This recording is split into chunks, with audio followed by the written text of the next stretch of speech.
Hello বন্ধুরা, তো দেখো শরীরটা সামান্য একটু সুস্থ হলো। তো আমাকে কেমন লাগছে?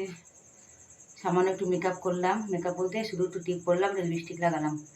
মানে যেহেতু অনেক দিন ধরে শরীরটা খারাপ, তো সেজন্য সাজুগুজু করতে পারছি না আমি।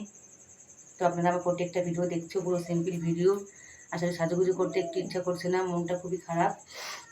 সকাল থেকে ভাত খাইনি, শুধু দুপুরবেলা ভাত খেয়েছি, সকালবেলা অল্প করে ভাত খেয়েছি। তো আজকে যখন চিকেন রান্না করেছিলাম, তো দুপুরবেলাও ভাত খাইনি, মানে এত শরীর খারাপ লাগছিল। মানে কাজকর্ম করার পরে, রান্না বান্না করার পরে আবার জামা কাপড় ধুয়েছি 2 বালতি, তারপরে আবার থালা বাসন ধুয়েছি সব। তারপর স্নান করে কুলারে জল ভরেছি, মানে সব কাজ করতে করতে তারপর খেতে ইচ্ছা করে খাইনি। তো আজকে চিকেন পকোড়া বানিয়েছিলাম, তারপর চিকেন বানিয়েছিলাম, এখন রুটি বানালাম কটা। তো রুটি বানিয়ে উঠতে মুখ টুক ধুয়ে ভাবলাম করে ভিডিও আপনাদের কাছে শেয়ার করা হয়নি, করে ভিডিও শেয়ার করি। তো ভিডিও শেয়ার করতে চলে এলাম। তো শরীরটা খুবই খারাপ, আমি একটু জল খেয়ে দাঁড়াবো।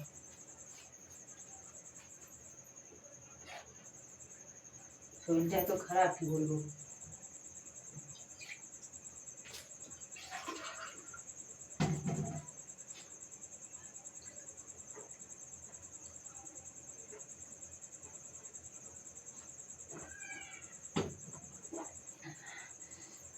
তারপরে আপনাদেরকে তো জানাইছি, মানে জানিয়েছি একটা ভিডিওতে যে বাড়িতে জল ছিল না, আজকে জলের গাড়ি আসেনি, কালকেও জলের গাড়ি আসেনি। পরপর 2 দিন জলের গাড়ি আসেনি। তো জলের খুব অভাব হয়ে যাচ্ছে আমাদের এখানটায়। মানে খাওয়ার জলের খুবই অভাব, স্নানের জল তো যেমন তেমন, খাওয়ার জল না থাকলে তো মানুষ বাঁচেই না।